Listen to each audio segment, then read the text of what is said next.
Olá, boa tarde. Tudo bem?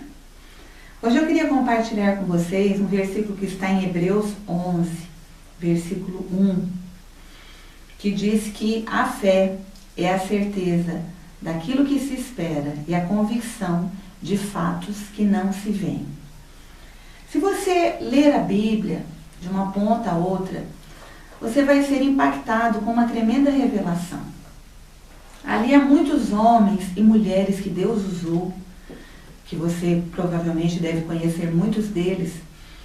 E antes de eu conhecer a Bíblia, eu achava que as pessoas que Deus usava eram pessoas que tinham nascido com uma estrela na testa, que eram pessoas especiais, diferentes.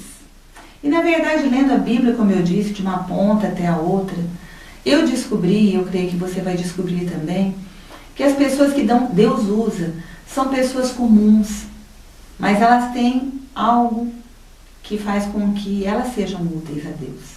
Elas são obedientes e são corajosas.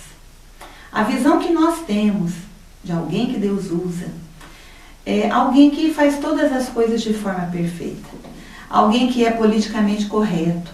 Nós pensamos em atitudes que as pessoas que estão à sua volta veem.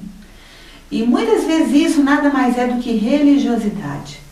Religiosidade é quando nós vivemos uma vida regrada, cheia de padrões, mas fazemos isso muitas vezes, não por direção divina, mas para que as pessoas nos vejam.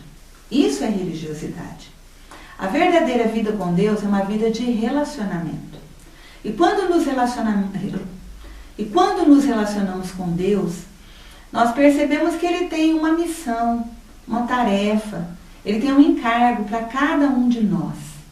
E isso vai exigir de nós obediência e vai exigir de nós coragem. Nós podemos começar lá no início da Bíblia. Vemos Noé, que foi um homem comum, um homem que falhou.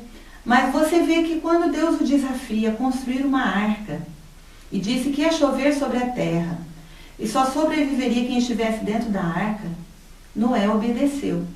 E um fato muito importante que talvez você desconheça, é que naquela época nunca tinha chovido.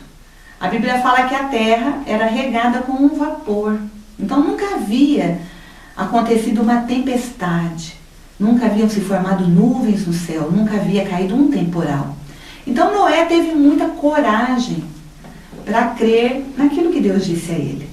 E mais do que isso, construir uma arca.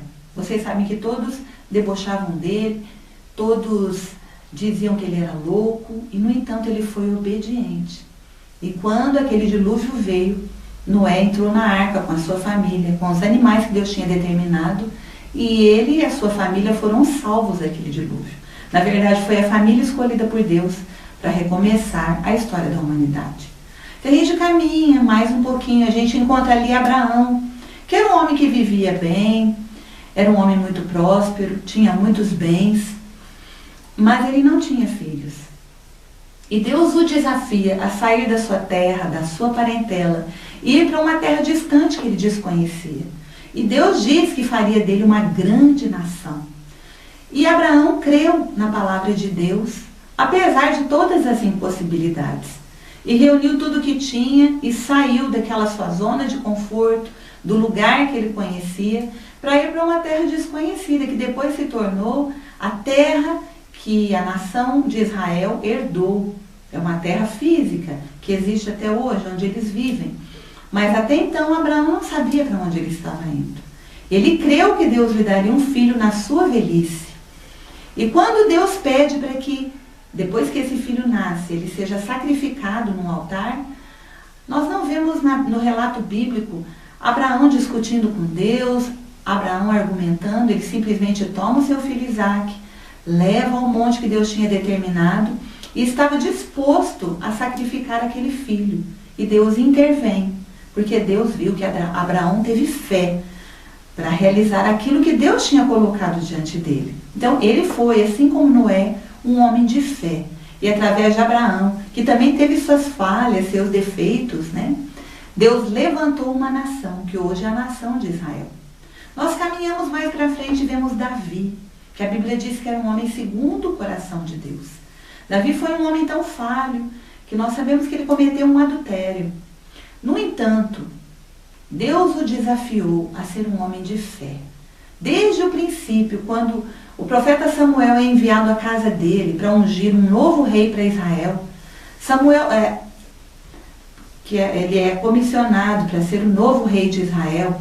Davi nem estava na casa naquele jantar. Ele estava no campo cuidando das ovelhas do seu pai. E é chamado, e Deus o unge para que futuramente ele fosse rei de Israel.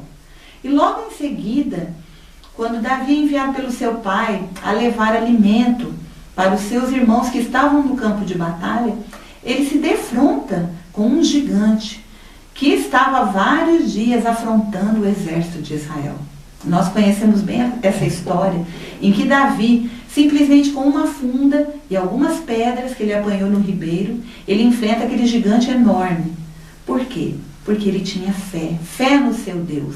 E com uma pedra ele derruba aquele gigante ao chão e ele vence aquela batalha. Uma batalha que todo o exército de Israel, de homens treinados para a guerra, ainda não tinha conseguido vencer. Todos eles tinham medo e corriam daquele gigante. No entanto, Davi, pela fé que ele tinha no seu Deus, no Deus de Israel, ele avança contra o gigante, o derruba ao chão com aquela pedrada e ainda corta a cabeça do gigante Golias, com a própria espada do gigante. Isso fez dele um herói da fé. Por outro lado, nós vemos que Jesus se encontra com um rapaz, enquanto ele estava aqui neste mundo, pregando o evangelho, curando e libertando as pessoas. Um jovem vai ao seu encontro, que a Bíblia não diz o seu nome, simplesmente diz que ele era o jovem rico. E esse jovem diz para Jesus: bom mestre, o que eu devo fazer para herdar a vida eterna? E Jesus primeiramente diz para ele: por que você me chama bom? Bom é somente um, que é Deus. Porque aquele jovem tinha uma visão distorcida, de que bondade são coisas, atitudes externas que as pessoas veem. E Jesus já diz para ele que nenhum homem por si mesmo é bom. Bom é o homem que é obediente e corajoso, para que Deus o use, para que Deus o desafie e ele cumpra esse propósito. E Jesus diz para ele: olha, para herdar a vida eterna você tem que guardar os mandamentos. E ele diz: Senhor, eu tenho guardado tudo desde a minha infância, desde a minha mocidade. Então esse jovem rico era o cara. Ele era, aos nossos olhos, perfeito. Ele era politicamente correto. Mas ele era, infelizmente, só um religioso. Porque quando Jesus olha para ele e o ama, Jesus vê que há um probleminha no seu coração. Então Jesus diz: então você vai, vende tudo que tem, depois você vem e me segue. E sabe o que aconteceu com esse jovem? Ele não foi obediente e nem foi corajoso. Ele se vira e vai embora triste e cabisbaixo. Porque ele não foi capaz de obedecer a um comando de Jesus, pessoal, específico. Porque Jesus sabia que aquele era o problema na vida daquele jovem. E eu quero perguntar a você agora: você é um religioso ou uma pessoa que está disposta a fazer a vontade de Deus? Porque o religioso determina como servir a Deus. E a pessoa que está disposta a servi-lo se dispõe nas suas mãos.